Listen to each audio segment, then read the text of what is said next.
Allah sendiri itu yang paling sopan. Sampai bilang untuk dirinya sendiri, kataba rabbukum ala nafsihir rahmah. Kataba itu mengharuskan, Allah itu mengharuskan dirinya untuk berbuat kasih sayang. Coba orang diwajib-wajibkan itu kan berat. Kayak sampean tak suruh-suruh itu kan berat. Tapi Allah menyuruh dirinya, aujaba ala nafsih, kataba rabbukum ala nafsihir. Makanya saya kalau baca Quran tuh sering nangis. Cara boleh dibahasakan tuh sekesatria itu Allah ngelola alam raya ini. Makanya dulu tuh banyak ulama itu pede. Saya tadi jagungan sama Pak Kures. Ulama dulu tuh pede. Kalau mau mati itu senengnya minta ampun, seneng sekali. Nggak kayak jenengan, hidup gak berani, mati ya gak berani itu. Itu kacau itu. Ana intadoni abdibi. Makanya sampean harus yang seneng, yang ceria. Karena ini untuk melawan setan. Setan tuh suka kalau orang Islam tuh susah, kemudian menyalahkan agama ini, menyalahkan sistem alam raya ini sehingga tidak ridho dengan kodok qadar. Makanya disebut innaman najwa minasyaitoni liyahzunal ladzina amanu. Jadi kalau pikiran yang ngajak susah itu minasyaiton. Berarti yang ngajak seneng itu minallah. Makanya saya ini ustadz beneran ini karena ngajak orang seneng gitu. Kalau yang ngajak susah itu masalah itu. Wong jelas di Quran la tahzan, jangan susah. Enggak ada di Quran la tafrah, itu enggak ada. Yang ada qul bi fadlillah wa bi rahmatihi fa bidzalika falyafrahu. Innallaha kallafani an asrifa anhu du'a. Allah itu memaksa saya supaya apa-apa itu enggak melibatkan Allah. Karena kalau apa-apa melibatkan Allah, kalau Allah kuasa kenapa ada orang miskin? Kalau Allah kuasa kenapa ada orang terlantar? Malah repot semua. Orang dilatih Islam menyalahkan dirinya sendiri. Rabbana dzalamna anfusana. Makanya Umar terus pidato, jika ada orang yang tidak makmur ketika saya jadi khalifah, salahkan Umar, jangan nyalahkan Allah. Anda punya pemimpin yang tidak becus. Kalau Sayyidina Ali mirip cuma agak kacau, diskusinya agak kacau, tapi kacau ilmiah tetap bagus. Ada orang ngelapor, ya Ali, ketika kita dipimpin Umar, dipimpin Abu Bakar, Umar baik, kenapa setelah engkau pimpin kacau? Konflik, kata Ali, ketika Abu Bakar, Umar mimpin, rakyatnya baik-baik kayak saya. Pas saya mimpin, rakyatnya kayak kamu.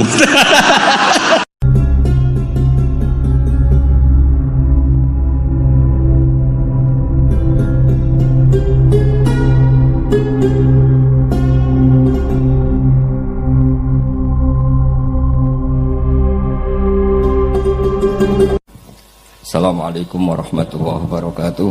Niki nderekaken tuh ngikuti yang diinginkan Abi Kures. Terima kasih Pak Nazar karena sudah jenengan bingung semua. Jadi kalau jenengan ingin Islam legal formal ya ikut Pak Nazar karena Menteri Agama itu yang ngatur Islam secara legal formal. Kalau ikut saya berarti ya ilegal. Saya tadi guyon sama Pak Kures, menantunya itu bangga karena mertuanya bisa maksa Gus Bak datang ke sini. Begini ya, jadi neladani Rasulullah itu yang gampang-gampang saja. Nabi itu dalam keseharian itu biasa sekali, tapi hasilnya luar biasa. Kalau jenengan semua memang benar-benar biasa. Nah itu juga bagus karena nggak ingin nyaingi apa Nabi. Itu Mbah Mun guru saya sering bilang, Islam tuh gak pernah trauma sama orang kayak jenengan. Traumanya itu sama orang khusyuk, orang bener. Itu bikin trauma Islam itu. Karena yang ngaku Nabi, yang aneh-aneh itu, yang kayak Nabi mesti yang khusyuk-khusyuk. Yang kayak jenengan tuh mesti tidak bisa. Karena untuk jadi kiai saja orang gak percaya, apalagi jadi Nabi itu. Jadi maka bersyukurlah, karena Anda tidak mungkin mengaku sebagai Nabi apa? Palsu. Karena untuk jadi kiai saja orang nggak percaya. Saya tadi pagi saya setiap kesini itu mesti ngaji dulu di Begi. Jadi setahun itu mesti sudah lebih dari 3 kali. Bedanya nggak ketemu jenengan. Begini, saya tadi ngaji sama bareng-bareng Pak TGB. Beliau baca Itkon, saya baca Al-Muhaddam. Ini saya cerita yang ringan-ringan. Sekarang kan baru rame misalnya ajaran akhlak. Allah sendiri itu kalau boleh dibahasakan itu paling berakhlak. Saya beri sekian contoh betapa Allah itu sangat menata tata krama. Kata Allah, saya ini Tuhan. Inni haramtu zulma ala nafsi wa ja'altuhu bainakum muharraman. Kedzaliman itu saya larang, bukan pada kalian saja, saya sendiri melarang diri saya berlaku apa? Zalim. Terus Allah diceritakan oleh Rasulullah SAW, kata Nabi, Innallaha hayyun karim. Allah itu pemalu. Jadi malu, ini ada Pak Luqman Hakim. Malu kalau ada orang mengangkat tangan kemudian nggak diijabahi. Saya malu, orang itu sudah ngangkat tangannya, sudah gini kok tidak saya kasih. Terus contoh lagi, ketika Anda merasa aktor pemberi sedekah, aktor apa? Itu Allah istilahkan dirinya itu mangdalladzi yuqridu wa qardan hasana. Siapa yang mau menghutangi saya? Ini Allah zat pemilik langit bumi yang punya semuanya, tapi istilahkan dirinya siapa yang mau menghutangi saya? Siapa yang mau menolong saya? Intan surwa yansurkum. Sehingga posisi adab ini yang dipakai di pesantren, di semua tradisi kita. Saya kalau merasa di sebagai narasumber, mungkin saya tidak mau ngisi karena itu jumawa. Tapi kalau merasa disuruh menantunya Pak Kures, Mas Fikri tadi, itu berakhlak sekali itu. Seorang Gus Bahar disuruh sama Fikri Segaf itu. Oh, itu berakhlak sekali itu. Yang nyuruh yang nggak berakhlak itu. Ya Pak Alwi siap itu, keponakan antum itu yang nggak berakhlak itu. Jadi dulu Islam itu segampang itu. Di kitab Bukhari diterangkan, nanti saya berdoa sama Allah supaya nanti ada isyarah supaya berhenti, jadi nggak lama-lama nanti. Nabi itu nggak jaga image, Nabi itu pernah jalan-jalan. Kebetulan saat itu mau haji. Itu dicegat sama perempuan Imra'atun bin Khusam. Itu ceritanya semuanya seputar manusia. Imra'atun bin Khusam ini cantik sekali. Kendali untanya Nabi dipegang, terus kata Imra'atun bin Khusam, ya Rasulullah, inna faridatahu ala ibadi adrokat abi syekhon kabiron. Nah ini saya menunjukkan apal bukan karena saya pinter, bukan, tapi memang pinter bener, maksudnya bukan. Karena kenapa saya nyebutkan Arabnya bukan apa? Karena nanti bisa dikoreksi Pak Kures kalau salah terjemah atau salah arti. Dan saya mohon doa jenengan ini Mas Luqman Hakim supaya jadi kiai. Abahnya itu kiai, saya itu ngefans sama abahnya. Saya sering baca soroh kata, makanya saya tagih. Jadi malah ngarang bahasa Indonesia. Abahnya itu kalau ngarang bahasa Arab. Kayaknya jaga sopan. Kalau nyanyi abahnya kan nggak sopan, makanya terus dibawa. Itu ya bagian dari Islam juga. Saya pernah ditegur sama murid-muridnya Mbah Mun, Gus, kamu itu ngaji kayak saya, maksimal takbir. Kenapa? Kalau saya ngaji Wahab kayak Mbah Mun, tidak sopan namanya. Di bawahnya saja biar tetap apa? Sopan. Teman saya itu ngilhami saya sampai sekarang, bilang gini, Gus nanti jangan terlalu soleh ya, biar surganya sama saya katanya. Kalau terlalu soleh nanti surganya sama Mbah Mun, apalagi sama Rasulullah sungkan, gak iso ngopi-ngopi. Itu guyon tapi tak angen-angen bener. Ya jadi jangan bayangkan di surga sama Rasulullah sungkan teman. Zaman kan sudah capek sholat subuh, atau kan ingin nggak subuh? Karena surga. Zaman kan mau poligami aja takut istri, nanti kan bidadarinya banyak. Kalau ada Nabi sungkan. Dan nanti sama saya aja di pinggir-pinggir yang enggak. Supaya enggak apa? Tapi kalau amal pas-pasan, kuotanya tidak cukup, langsung neraka, itu resikonya. Karena pas, sekali nggak cukup, neraka. Makanya kuotanya lebih, tapi surganya yang apa? Biasa aja. Imra'atun bin Khusam itu cantik. Nabi pas itu diunta Ardafa Al-Fadl bin Abbas. Fadl bin Abbas ini sepupunya Nabi. Fadl masih muda, masih ganteng muda. Terus Fanadharul Fadl ilaiha wa nadharat ilaihi. Nah ini cerita betapa Nabi sebagai pengajar itu manusiawi sekali. Terus falau wa Rasulullah unukal Fadl. Nabi cara sekarang memalingkan Fadl supaya agak ngelihat perempuan ini, Imra'atun min Khusam. Pas Nabi lawa mungkin agak keras, Abbasnya tersinggung. Lawaita ibna ammik. Gimana kamu sama sepupu kok gitu? Kata Nabi, ini Fadl ingin melihat Imra'atun min Khusam tadi, gadis dari Khusam. Nah ini supaya sama ngerti, jangan bayangkan Nabi itu terus orang kalau mau tanya kok di jalan nggak sopan, nggak berakhlak gitu. Ya biasa aja dijawab. Dijawab ya di jalan itu. Yang tanya juga agak sowan dulu enggak ya di sana. Nah sekarang beberapa ustadz itu kalau ada orang tanya disuruh ke rumah, ternyata ustadznya masih belajar dulu. Itu nggak urusan sopan, ilmunya agak cukup. Kalau jawab langsung tuh nggak cukup. Terus dikemas sopan, nggak sopan tanya di jalan, di rumah.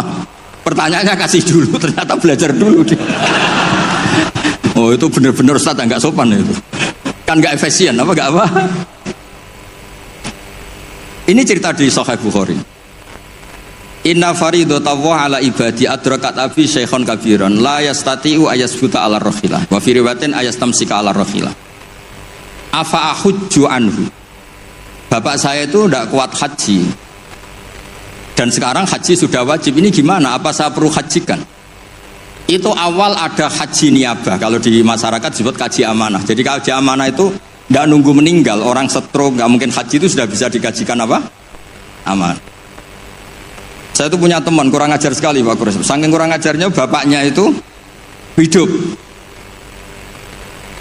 Bapak kamu kajikan plus, mahal kok kaji plus, masih 400 juta.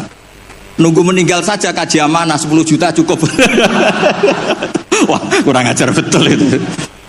Sudah gitu masih bilang, malah infonya Gus, kalau orang Madura berani 4 juta katanya. Wah ngawur betul kamu itu katanya. Itu berkahnya orang tadi, gadis tadi tanya sama Nabi itu akhirnya haji makdum itu 2. Ini saya ngomong fikih supaya harus aman ngerti fikih. 1 amanat anil mayyit karena memang sudah tidak bisa haji. 2 amanat anil makdum. Kalau di fikih disebut haji apa? Amanat dari makdum. Orang hidup tapi nggak mampu apa? Haji. Terus saya bilang sama tadi yang agak kurang ajar tadi. Ya kurang ajar betul maksudnya. Sini, bapak kamu biar memutuskan haji sekarang meskipun stroke masih bisa ngomong, masih Gus, masih ingat hartanya, masih Gus. Suruh haji sekarang, di makdub sekarang. Pak, jenengan harus haji karena mampu, tapi itu nggak bisa amanah Pak. Ternyata amanah kalau masih hidup itu mahal, jual Innova. Walhasil terus sudah dihajikan amanah, orang itu meninggal.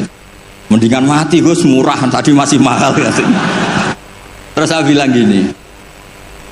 Nah ini saya ngomong fikih biar Mas Fikri itu nggak salah lah, milih dewan pakar saya itu nggak salah, memang kayaknya memang kredibel ini. Saya sudah pamit sama Abi Kures. Itu di Sajaratul Ma'arif ada babu dzikri manaqiban nafsi, babu dzikri rajuli manaqiban nafsi. Bab seseorang itu boleh menyebut kelebihan dirinya kalau itu untuk kepentingan umat. Buktinya Nabi Yusuf ngendikan inni hafidun alim, urusan keuangan pasrahkan saya, inni hafidun alim. Dan semua nabi mesti ngendikan inni lakum nasihun amin, saya ini orang yang punya niat baik. Jadi kata bapak saya kalau didik saya, tawadhu haram zaman akhir. Kenapa? Karena itu bentuk gak tanggung jawab. Disuruh mimpin negara gak mau, ngimami masjid gak mau, disuruh mulang gak mau. Ternyata karena gak mau tanggung jawab. Jadi tawaduk sama gak tanggung jawab itu bedanya sedikit. Taman tawaduk apa gak tanggung jawab? Iya kan banyak orang tuh gak berani nyai. Wah saya dereng sakit gini, tapi komen. Kacau itu. Saya teruskan. Sehingga dulu yang dialami Nabi itu ya biasa. Sampai di Bukhari dibabkan berkali-kali. Babul futya fit thoriq. Bab Nabi itu biasa ngasih fatwa di jalan. Ada lagi dibabkan babu hajil mar'ati anir rojuli. Biasanya di fikih itu kan pola ibadah lelaki sama perempuan kan beda. Tapi di bab haji niabah, ini ada Buya Ahsin Sakho. Itu perempuan boleh menghajikan bapaknya. Makanya diulang lagi babu hajil mar'ati anir rojuli. Bab perempuan menghajikan lelaki. Kayak apa luar biasanya Nabi. Jadi Nabi itu kesehariannya biasa. Makanya Anda tidak usah khawatir misalnya di pesantren atau di komunitas Jawa atau di komunitas orang Timur, orang Indonesia mendidik akhlak, takut itu terlalu apa itu, gak usah khawatir. Allah sendiri itu yang paling sopan. Sampai bilang untuk dirinya sendiri, kataba rabbukum ala nafsihir rahmah. Kataba itu mengharuskan, Allah itu mengharuskan dirinya untuk berbuat kasih sayang. Coba orang diwajib-wajibkan itu kan berat. Kayak sampean tak suruh-suruh itu kan berat. Tapi Allah menyuruh dirinya Aujaba ala nafsih kataba rabbukum ala nafsihir. Makanya saya kalau baca Quran tuh sering nangis. Cara boleh dibahasakan tuh sekesatria itu Allah ngelola alam raya ini. Makanya dulu tuh banyak ulama itu pede. Saya tadi jagungan sama Pak Kures. Ulama dulu tuh pede. Kalau mau mati itu senengnya minta ampun, seneng sekali. Nggak kayak jenengan, hidup gak berani, mati ya gak berani itu. Wah, itu kacau itu. Mati itu dulu, ini cerita orang dulu. Kenapa ada tarian Jalaluddin Ar-Rumi, tarian kematian, tapi tidak usah ditiru, nanti dianggap aliran sesat. Karena di Indonesia itu kalau aneh-aneh terus bisa di-SK aliran sesat. Meskipun Pak Menteri tadi sudah pulang, tapi kalau tahu sampean sesat langsung dikasih itu. Itu Jalaluddin Rumi, pas mau meninggal itu santri-santrinya nangis. Terus kata beliau, kamu harusnya gak usah nangis, kamu harusnya seneng. Kamu punya guru yang sekarang mau ketemu sama yang sangat dicintai. Kamu itu santri bodoh betul. Gurunya mau ketemu yang dicintai kok kamu nangis. Ayo tertawa semua. Tapi kalau kamu praktekkan, di Bengkolang orang banyak kamu. Itu akhirnya santrinya senang gurunya. Alhamdulillah guruku meh mati, alhamdulillah. Tapi dilihat kematian adalah awal ketemu yang dicintai. Lah begitu itu ya bersanad. Ketika Bilal, Sayyidina Bilal itu mau meninggal, itu orang sekelilingnya nangis. Beliau ya marah, jangan nangis. Ghadan nalqal ahibba Muhammadan wa hisbah. Besok saya ini mau ketemu Rasulullah Muhammad. Kamu gak usah nangis. Ghadan nalqal ahibba Muhammadan wa hisbah. Tapi mereka mengajarkan kebenaran itu rileks. Ya mengajarkan kebenaran itu rileks. Ini cerita sunnah Rasul yang mudah kita tiru. Sama nggak usah bayangkan jadi kiai sufi terus terkenal wali, repot. Bisa kiamat kalau yang jadi wali sampean. Saya keberatan, betul keberatan. Mungkin Pak Kures nggak apa-apa. Orang sepuh itu biasanya legowo, gak apa-apa yang wali kowe. Saya yang komplain. Nggak terima saya. Karena nggak lewat saya, kalau lewat saya lewat orang dalam. Dulu Nabi Ibrahim itu pernah ingin umur tua. Allahumma rzuqni umran tawilan itu. Ini cerita kalau Allah itu ngelola agama ini ya seni, nggak terlalu serius. Sama Allah itu nggak dijawab. Ada orang sepuh sowan ke Nabi Ibrahim dikasih anggur. Ketika dimakan dikunyah keluar lagi, ngalir lagi. Ketika dikunyah ngalir lagi keluar. Orangnya sepuh. Nabi Ibrahim langsung masuk kamar. Ya Allah, ini engkau nyindir saya. Mungkin nganti tua, ya senasib pengoneku. Akhirnya, ya Allah, doa tadi nggak jadi. Gitu. Artinya segampang itu Allah jawab. Pernah Nabi Ibrahim itu didatangi malakul maut. Saya pernah cerita ini. Israel datang ke Ibrahim. Saya disuruh nyabut nyawa kamu. Nabi Ibrahim kan GR. Ya beliau kan Khalilur Rahman, makanya marah dia. Nggak mungkin Allah tidak menginfo dulu sama saya. Kalau kamu mau cabut saya, kamu ngawur Israel. Makanya kalau kamu bisa ngawurkan Israel itu sanadnya sampai Nabi Ibrahim itu. Kalau berani ngawur kamu. Saya tidak dikasih info dulu. Hal ra'aita habiban yumitu habibah. Masa ada kekasih bunuh yang dikasih, ini nggak benar. Logika kamu nggak benar. Wah Israel kan nggak bisa debat ya, nggak pernah kuliah, nggak pernah munakosah, datang lagi ya, sowan ke Allah, ya Allah, kata Nabi Ibrahim, kata Khaliluka, hal ra'aita habiban yumitu habibah, masa kekasih bunuh yang dikasihin, karena Ibrahim gelarnya kan Khalilur Rahman, apa Khalilur Rahman. Terus sama Allah, kamu bilang gini Israel kan nggak bisa mikir. Makanya ada orang itu ngeluh itu, Gus bapak saya pas di sawah kok mati. Gue Israel itu biarin sampai rumah dulu, kenapa? Pas di sawah mati, di pematang sawah itu belum mati itu cerita ke saya, Gus Israel itu kasih tahu tuh, masa kan bisa bunuh di rumah kan bisa. Sembrono betul itu. Terus saya bilang sebetulnya ada, teori itu ada, tapi harus jadi nabi dulu. Masalahnya sekarang nabi sudah apa? Ditutup. Sebetulnya bisa kata saya itu. Terus akhirnya Ibrahim ini Israel dikasih tahu sama Allah. Bilang ke Ibrahim, Hal ra'aita habiban yakrahu ayyalqa habibah. Dibalik logikanya. Ya Mas Lukman ya, hal ra'aita habiban yakrahu ayyalqa habibah. Masa ada kekasih tidak siap ketemu yang dikasih. Katanya kamu tuh kekasih Allah, masa ketemu tidak berani katanya. Oh, ketika langsung Nabi Ibrahim marhaban, oh ya gitu. Masalahnya Anda tidak kekasih Allah. Makanya jangan mati dulu. Nunggu di ACC jadi apa? Kekasih. Nanti baru mati. Jadi intinya beragama itu rileks, ada diskusi, ada somasi, ada komplain. Enggak apa-apa. Yang penting ini karena merasa nyaman dengan Allah Subhanahu wa taala. Makanya Nabi itu paling senang sama orang-orang desa itu. Saya ini meskipun banyak baca kitab, tapi sudah memutuskan Islam saya itu gaya Arabi, gaya orang-orang kampung sing badawa itu enggak priayi lah. Karena yang masuk surga awalan itu yang orang-orang enggak priayi itu. Karena malaikat repot tuh kalau ngadepi orang-orang enggak priayi ini. Saya pernah ada guru, ini betul ini kisah nyata, ada guru mau dipidanakan gara-gara buka tes SD loh Pak Kures, kan sudah disegel sama dia, dibocorkan supaya santrinya lulus semua, SD-nya lulus semua, kan dikomplain mau dipidanakan.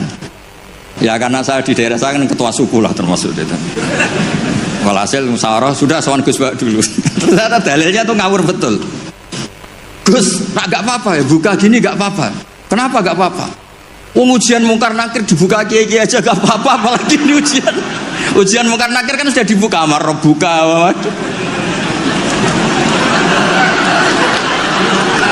Masa ujian SD gak boleh? Wah, kepala sekolahnya kan pusing. Jangan Gus, jangan diturutin, ini kacau. Ya saya bilang akhirnya, ya masalahnya kepala sekolah sama polisi itu tidak mungkar nakir. Jadi ya beda. Gitu Gus ya, tak kira sama Gus.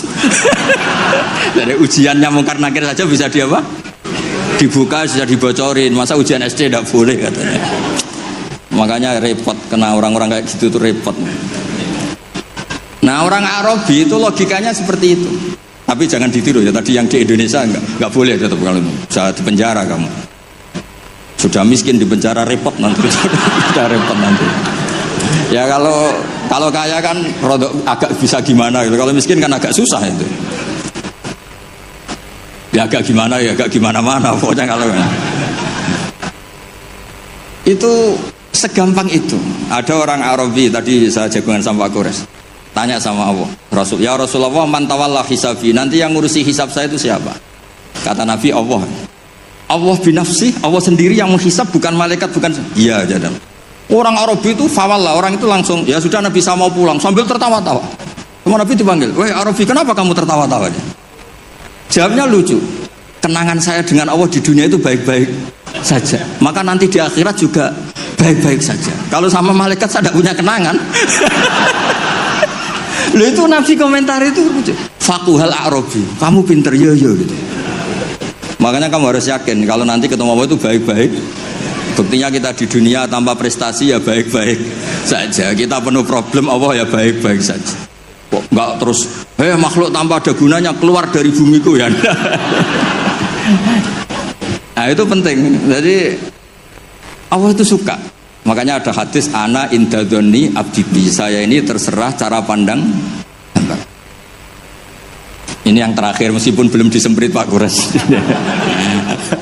Sudah dapat izin. Di kitab Ihya saya berkali-kali cerita ini. Kitab Ihya itu meskipun hadisnya banyak yang nyoal, tapi kitab itu kitab keramat. Makanya ada pensarah Ihya namanya Sayyid Zabidi itu, beliau sering ngendikan hadal hadis min haisul matnu dhaif lakinnahu masyhurun wa yu'adituhu fil makna al ahadits as-sahihah. Jadi intinya itu hadis ini secara teks memang masalah, tapi secara makna dikuatkan oleh sekian riwayat-riwayat yang sahihah. Jadi yang dhaifnya itu hanya min haisul lafdu atau hadal lafdu bi ini masalah, tapi min haisul makna itu enggak masalah. Ada orang itu sudah di neraka 2, dipanggil sama Allah ke surga. Allah itu tanyanya unik. Ini di terakhir kitab Ihya, di kitab Ar-Raja. Gimana rasanya di neraka? Karena di neraka ditanya sama Allah. Wah, ndak enak Gusti. Kami tanya, lah kamu gimana di neraka? Oh gak enak Gusti, sudah diborgol, dibakar api, pokoknya gak enak Gusti. Terus yang satu disuruh, ya sudah kembali lagi ke neraka. Itu lari semangatnya minta ampun, lari ke neraka, semuanya minta ampun. Marhaban ya Allah, ya sudah lari ke neraka. Lah kan dia, wih kok semangat gitu. Terus dipanggil sama Allah, kenapa kamu semangat masuk neraka? Karena ini perintah engkau. Saya sampai masuk neraka itu gara-gara kalau engkau perintah tidak pernah nurut, makanya kali ini saya nurut. Lari ke neraka. Ya sekaligus ini ijazah, nanti kalau disuruh ke neraka lari sekencang kencang. Saya ini sudah trauma, sudah nyesal karena dulu ketika engkau merintah saya tidak pernah nurut, makanya saya semangat gitu, nurut karena ini perintah jenengan. Terus pas lari kencang neraka sama dipanggil lagi. Ya sudah kamu anak baik, di sini aja. Nah khawatir saya nanti kalau kamu lari ke neraka sama Allah dibiarin. Nah itu tidak tahu saya ini. Tapi berkahnya ngaji ini kamu husnudzon saja, nanti dipanggil loh. Oh anak baik, tak suruh langsung apa? Langsung lari. Itu cerita di Ikhya. Yang kedua, yang satu agak bandel. Ayo kamu kembali lagi ke neraka, kamu kan penghuni neraka. Diam saja. Terus kenapa kamu diam? Teman kamu lari kok kamu diam? Saya itu yakin ketika engkau memanggil saya ke surga itu tidak akan lagi mengeluarkan dari surga. Itu keyakinan saya. Tadi GR. Terus sama apa? Ya sudah. Anak indadoni abdibi. Jadi dua-duanya itu benar. Jadi segampang itu beragama. Nanti di akhirat gak ada komentator, gak ada analis, gak ada aman. Jadi tidak bisa kamu menganalisis Allah. Nanti mau apa ya? Tidak bisa. Apalagi masuk TV, gak bisa. Jadi hubungan dengan Allah itu segampang itu. Nah saking gampangnya hubungan dengan Allah itu Nabi pernah bikin MOU sama Allah. Dan itu yang dipakai seluruh kiai di seluruh dunia. Di semua kitab. Ya Allah, manusia itu kan tempat salah dan lupa. Bu ya Allah, jangan langsung menghisap kalau ada manusia salah dan lupa. Loh itu sama Allah diturutin. Makanya Nabi ngendikan uqtitu khamsan lam yu'tahunna ahadun qabli. Di antara yang disebut tuh khawatimu suratil Baqarah. Coba kita ini disuruh Nabi dan dilegalkan Allah. Enggak terima menteri agama, yang legalkan langsung Allah Subhanahu wa taala ini. Disuruh berdoa, Rabbana la tu'akhidna in nasina aw akhtana. Coba. Doa itu kan agak ngawur sebetulnya. Masa lupa atau salah minta dimaklumi. Coba kalau sampean punya manajer di kantor, Pak, kapan-kapan kalau datanya tak tumpahin teh maklumi ya. Oh, langsung di PHK kamu. Kapan-kapan kalau Bapak manggil dan saya lupa nggak datang, maklumi Pak ya. Oh, PHK. Tapi ini satu doa yang disahkan Allah, disuruh berdoa, Rabbana la tu'akhidna innasina. Ya Allah, jangan kasih sanksi kami ketika kami salah atau lupa. Terus qala na'am, Allah ngendikan na'am ya. Coba kalau Allah pakai teori semua kesalahan kita disanksi langsung, nggak ada manusia di bumi, sudah habis semua. Wong khotib Jum'ah kelihatannya ibadah tapi nyindir tanggane. Kan yo repot. Orang sering itikaf di masjid, ternyata baru masalah dengan istrinya. Semuanya masalah. Ngustad kadang ya profesi lain nggak pernah prospek terus profesi ustad. Repot semua. Ada yang tidak ngustad, sok-sokan ikhlas bertani, ternyata nggak pernah ngajar. Akhirnya satu kampung bodoh semua. Semuanya masalah. Dan kita diberi fasilitas Rabbana la tu'akhidna in nasina aw akhtana. Kayak apa baiknya hadatin? Makanya belum ada kata yang ngarang Hikam Ibnu Athaillah sekarang, nggak ada sebaik Allah. Kalau orang lain maklumi kamu karena nggak tahu borok kamu, tapi Allah ini tahu borok kamu, tahu salah kamu, tapi tetap maklumi. Makanya mas sahibaka man sabaka wa bi'ibika alim. Ini nggak ada yang nemani kamu, tahu aib kamu sebaik Allah. Makanya kitab Hikam itu ada kata-kata yang bagus. Innama akromaka jamilu satri. Ketika kamu terhormat itu sebetulnya saking pandai-pandainya Allah menutupi aib kamu.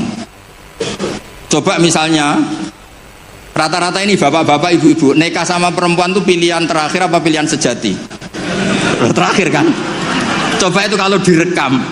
Saya sebetulnya cinta ini, tapi nggak dapat ya dapatnya. Terus itu terekam. Kayak apa prahara keluarga itu? Saya sebetulnya ingin ini, tapi nggak kesampaian, akhirnya sedapatnya. Istri kamu ya ada rekaman gitu, mertua kamu ya punya rekaman itu. Sebenarnya saya nggak suka sama mantu ini, tapi berkali-kali ikhtiar dapatnya ini. Coba kalau orang Indonesia mulai zaman Pak Karno sampai sekarang terekam. Wah, melihat Swiss atau Finlandia, negara semakmur itu, nyesal jadi orang Indonesia. Wah, bisa langsung dicabut tuh paspor kamu. Jadi semua kebaikan yang kita nikmati sebetulnya innama akromaka jamilu satri. Kita ini begitu terhormat karena baiknya Allah menutupi aib kita. Coba kalau aib kita dibuka, cara diskusi kita, logika kita dibuka. Contoh gampang suami istri loh. Rata-rata orang nikah itu pilihan terakhir apa pilihan sejati? Loh, jujur semua. Nah, ini istri kamu udah datang, tenang saja. Semua perilaku sosial kita mesti begitu. Makanya innama akromaka jamilus satri. Makanya doa-doa kita mustur aurati wa amin rawati. Lah terus kitab hikam mengajari kita begini. Ajhalun nas man taraka yaqina ma inda lidhonni ma indan nas. Bodoh-bodohnya orang itu yang meninggalkan keyakinan dirinya karena dia tahu betul tidak sesoleh itu. Hanya karena pencitraan atau komentar orang banyak. Misalnya gini, saya seorang ustadz. Mungkin orang lain ngira kan ustadz itu bersih, steril gini-gini. Padahal si ustadz ini ngerti dia punya masa lalu, dia tidak maksum, dia tidak nabi. Harusnya dia itu lebih berkeyakinan tentang apa yang pernah dialami sehingga dia tetap sopan, tetap menghormati orang. Jangan menurut persangkaan orang banyak yang anggap dia itu bersih.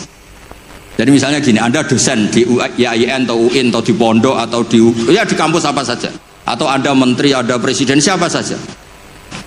Sebetulnya kan setelah kita jadi dosen mungkin kita ngomong, wah ngajar itu ibadah, mencerdaskan bangsa gini-gini. Ternyata mungkin Anda ini cita-citanya itu jadi pengusaha. Berhubung gagal daftar jadi dosen. Banyak tuh teman-teman saya yang jadi ustadz. Gus, aku bisnis bolak-balik gak kasil Gus, jadi ustadz malah jadi kiai. Kalau itu dibuka Allah semua habis. Misalnya keluarnya menteri, wah enak jadi menteri, ditegur-tegur tok mbek presiden. Kalau itu direkam, wong saya, ini cerita saya terakhir. Saya itu pernah ketemu Kiai Sepuh Pak Gres, sepuh sekali, temannya Bapak. Datang ke saya, agak kacau betul ini, mentang-mentang temannya Bapak sama saya itu gak bosok. Saya tetap cium tangan untuk temannya Bapak. Pas rame-ramenya MUI ngaramkan rokok itu. Gus, saya ini mau tanya jenengan, kalau jenengan jawab haram tak lawan. Waduh, kalau jawab haram tak lawan katanya. Kalau jawab halal tak ikuti katanya. Yang saya senang dari cerita dua Kiai Sepuh ini begini. Saya ini Kiai Sepuh, Gus. Saya ini hiburan saya itu rokok di pojok musola. Habis maghrib sampai jam 10. Kalau istri sudah tenang, tidak berontak baru pulang. Gitu. Karena kalau belum ngantuk itu bawaannya ngomel kan. Ini yang cerita dua orang ini. Jadi hiburan saya itu rokok sama teman-teman musola. Tapi sekarang rokok diharamkan. Tolong kasih tahu MUI, Gus. Raro rasanya jadi kiai katanya. Kalau orang awam hiburan kan bisa lihat dangdut katanya, bisa saweran. Saya ini kan kiai Gus, gak pantas. Saya gitu. Hiburannya hanya rokok. Gitu aja kok diharamkan. Ya sudah bah, halal kata saya. Oh itu senengnya bukan main. Setelah itu kemana-mana bilang kata Gus Pak halal ke, waduh. Alasannya itu hiburannya katanya. Jadi saya semenjak jadi kiai itu ya sering dapat orderan fikih itu. Ya maksud saya beragama itu mudah. Yuridu wa bikumul yusra wala yuridu bikumul usra. Jadi ana intadoni abdi. Makanya sampean harus yang senang, yang ceria. Karena ini untuk ngelawan setan. Setan itu suka kalau orang Islam itu susah, kemudian menyalahkan agama ini, menyalahkan sistem alam raya ini sehingga tidak ridho dengan kodok qadar. Makanya disebut innaman najwa minasyaitoni liyahzunal ladzina amanu. Jadi kalau pikiran yang ngajak susah itu minasyaiton. Berarti yang ngajak seneng itu minallah. Makanya saya ini ustadz beneran ini karena ngajak orang seneng gitu. Kalau yang ngajak susah itu masalah itu. Wong jelas di Quran la tahzan, jangan susah. Enggak ada di Quran la tafrah, itu enggak ada. Yang ada qul bi fadlillah wa bi rahmati fa bidzalika falyafrahu. Ya saya pernah dikomplain sama kiai-kiai yang khusuk-khusuk Pak Kores. Gus ini nanti kalau maghrur, orang gara-gara ngaji jenengan isane seneng tok terus atau susah. Terus saya bilang masalahnya apa? Kalau enggak tahu susah sampai akhirat kan bagus kata saya. Terus tapi terus saya naik dhewe fasik. Oh, nak fasik ku wis asli, sedurunge ngaji aku wis fasik. Kok nyala-nyalain saya kata. Nah ini penting ya supaya jenengan itu beragama itu rileks nyaman karena Allah itu suka sekali menghitung nikmatnya itu suka. Dulu ada orang Arabi datang ke Nabi itu gak punya apa-apa. Terus tanya, ya Rasulullah engkau menyuruh saya syukur, saya ini gak punya apa-apa. Nyukuri apa? Istri gak punya, harta gak punya, semuanya gak punya. Saya nyukuri apa? Nabi itu ngelihat sandalnya di padang pasir kan panas. Lah itu 2 sandal kamu. Kalau kamu nggak punya ini panas. Oh iya ya Gusti, alhamdulillah. Hanya punya sandal itu. Ya kayak sampean itu kan ceria, punya nekat saja cukup lah. Kenapa seneng? Gak usah alasan, nekat saja pokoknya penting. Ya jadi sekaligus ijazah. Jadi yang dihitung apa itu alam nasroh, hati lapang. Terus kul bi fadlillah wa bi rahmati fa bidzalika. Bapak saya itu paling sering mensyariatkan seneng. Kalau pagi ngajak jalan-jalan saya itu, kalau ada orang miskin itu di warung nongkrong, rokoknya satu aja hutang, 1 ler aja hutang. Terus ngomong itu seakan-akan dunia miliknya. Itu kata bapak, itu hamba paling dicintai Allah katanya. Kalau presiden orang kaya seneng itu kan wajar, alasannya jelas. Ini nggak punya alasan untuk seneng.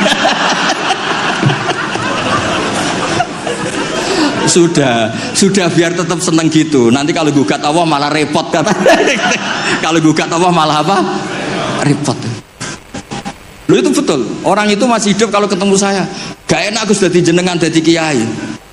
Nakal ra pantes, gak mulang gak pantes. Enak dadi kula, Gus. Apa wae pantes. Wah, repot. Ya sudah gak apa-apa. Sementing kamu gak gugat Allah kata saya itu. Karena tadi ketika orang-orang miskin dikelola nyuwun sewu orang yang tidak bertuhan, ini terus malah yang digugat Allah Subhanahu wa ta'ala. Makanya Sayyidina Umar dari sekian sanad, ini biar kita sepak kures, dari sekian sanad yang saya terima dari guru-guru saya, dari Mbah Mun, dari itu Sayyidina Umar itu punya riwayat dari Rasulullah itu unik. Innallaha kallafani an asrifa an du'a. Ya saya ulang lagi, innallaha kallafani an asrifa an du'a. Allah itu memaksa saya supaya apa-apa itu gak melibatkan Allah. Karena kalau apa-apa melibatkan Allah, ini kalau Allah kuasa kenapa ada orang miskin? Kalau Allah kuasa kenapa ada orang terlantar? Malah repot semua. Orang dilatih Islam menyalahkan dirinya sendiri. Rabbana dzolamna anfusana. Makanya umat terus pidato, jika ada orang yang tidak makmur ketika saya jadi khalifah, salahkan Umar, jangan nyalahkan Allah. Anda punya pemimpin yang tidak becus. Kalau Sayyidina Ali mirip cuma agak kacau, diskusinya agak kacau, tapi kacau ilmiah tetap bagus. Ada orang ngelapor, ya Ali, ketika kita dipimpin Umar, dipimpin Abu Bakar, Umar baik, kenapa setelah engkau pimpin kacau? Konflik, kata Ali, ketika Abu Bakar, Umar mimpin, itu rakyatnya baik-baik kayak saya. Pas saya mimpin, rakyatnya kayak kamu.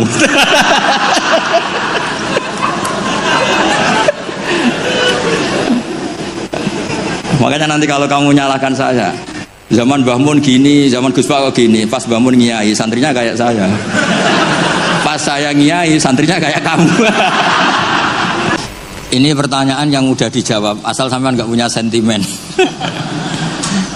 Biasa aja. Saya ini kan kata orang banyak, saya ini kan ya Gus, ya Kiai, ya Gus asli. Bapak saya Kiai, bapak saya Kiai, tapi ya nggak ingin dihormati berlebihan. Buktinya disuruh Mas Fikri ya mau saja. Di pidatoni Pak Nazar ya saya dengerin. Gitu. Kan berarti saya juga sopan gitu. Jadi begini ya, ini yang harus diketahui, bukan sekedar sunat harus. Nabi itu sering memaklumatkan diri, innama ana basarun, saya ini manusia.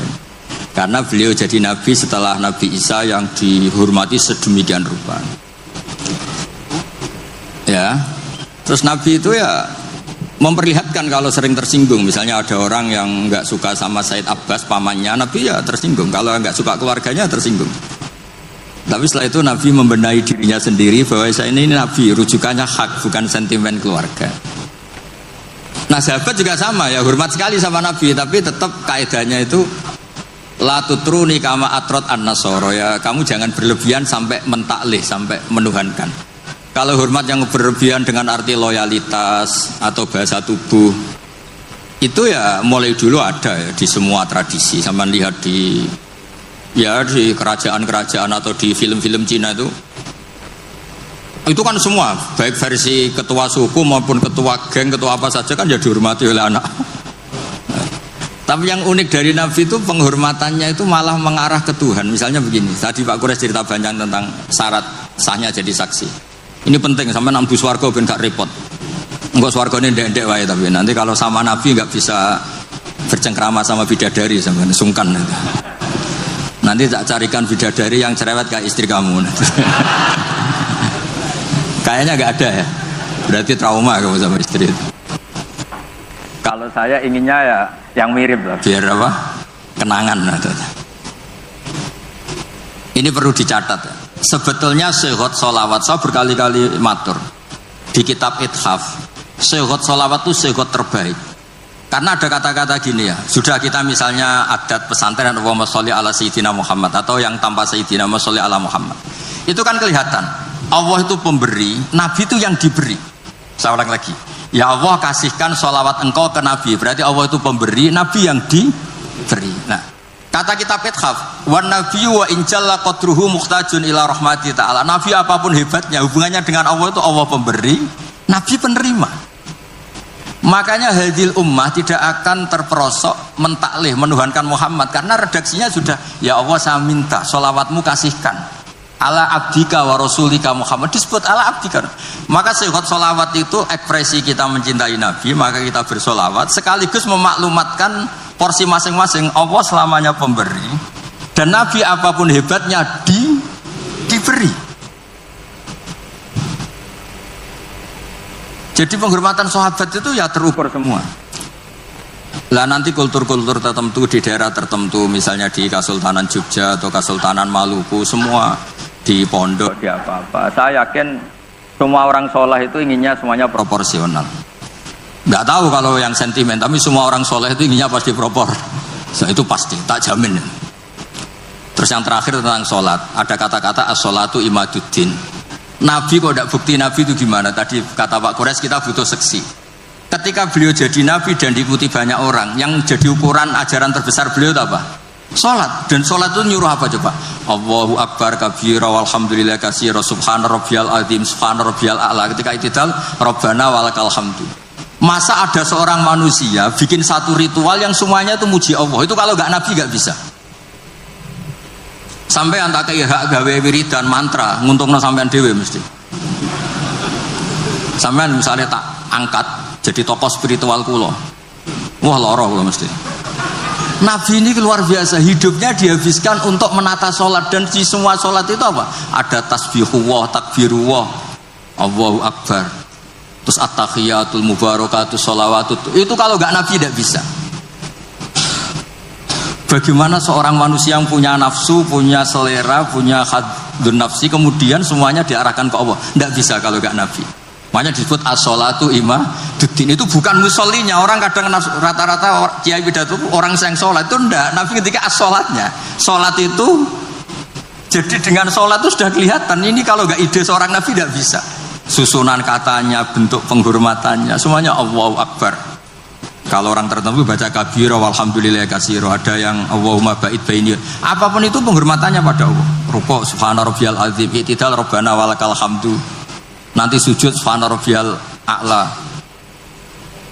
Itu kalau enggak Nabi tidak bisa punya ide gitu. Sama nyanyi lagu frustasi atau punya hak lagu apa, putus cinta, cinta buta, apapun itu mesti enggak terkait Allah. Jadi menurut saya dengan desain sholat kayak itu kalau nggak Nabi tidak bisa. Makanya disebut amlam ya'rifu rasulahum fahum lahu mungkirun. Muhammad itu mau cekali bersama kamu. Abu Jahal CS itu ngomongi Muhammad mulai kecil bersama kamu. Apakah kamu pernah ngerti dia bohong? Hal jarratum alaihi kadiban qalullah. Terus gerakannya apa? Mulai pertama jadi nabi, sebelum nabi itu hobinya ya sholat itu. Gerakan sholat itu nggak mungkin ditemukan manusia, itu nggak mungkin. Coba kata-katanya sholat, gerakan fisiknya, semuanya itu mesti mengarah itu nabi. Maksud saya kalau bahasa keseharian itu ya terserah lah. Orang Jawa kalau dipegang kepalanya tersinggung, kalau orang Arab seneng. Nah, dan ini kalau bentuk penghormatan pada guru sampai adili ya repot, semuanya subjektif. Semuanya apa? Ya tapi tentu nggak boleh berlebihan. Di mana-mana berlebihan itu nggak baik. Hanya urusan penghormatan. Kamu makan berlebihan ya sakit panitia kan. Kamu sering ngaji ya kasihan istri kamu. Pelarian kok ngaji itu gimana? Kamu terlalu sayang istri ya kasihan ibu kamu. Karena apa-apa kalau berlebihan kan enggak. Makanya saya tuh sering cerita kalau ada santri sering sowan saya sama istrinya tak marahin. Kamu tuh santri nggak bener, terlalu mesra. Ternyata betul. Selang beberapa hari ibunya datang. Ya Gus, Jokrabi lali kulo setelah menikah lepas saya. Ya karena berlebihan itu. Kayak orang kok seneng ngaji, bahaya itu mesti. Agak-agak banyak masalah. Ini bukan suudon, soal yakin. Tapi bagus, pelariannya kok ngaji. Coba sekarang misalnya istri sampean sedang mesra terus ngajak liburan ke Australia, milih ngaji Gus Pak apa ke Australia? Ayo jawab. Sedang mesra-mesranya, Fi, ayo main ke Australia, mumpung saya uangnya banyak. Sudah kamu tak traktir, ngaji apa liburan? Oh yang bener. Yang jujur gitu loh. Ya tapi gak apa-apa, ngaji itu sudah bagus. Mulai dulu ya gitu, mulai dulu ya. Sayyidina Ali itu kalau ke masjid itu sedang bentrok sama Sayyidah Fatimah. Kalau enggak ya di rumah sama Sayyidah Fatimah. Artinya itu manusiawi. Makanya Nabi tanya, mana suamimu? Baini wa bainahu syai'un, tadi ada geger sama saya, makanya enggak di rumah. Ternyata tidur di masjid. Kalau kata KNO karena bayangkan ada beduk, tidur di bawah beduk, padahal masjidnya Nabi tidak ada beduk. Terus ya abad turab.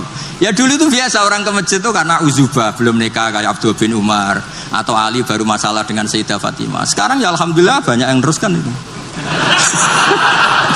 Kalau sedang banyak masalah ya sering ke masjid, kalau enggak ya enggak, itu sanadnya mutasil itu.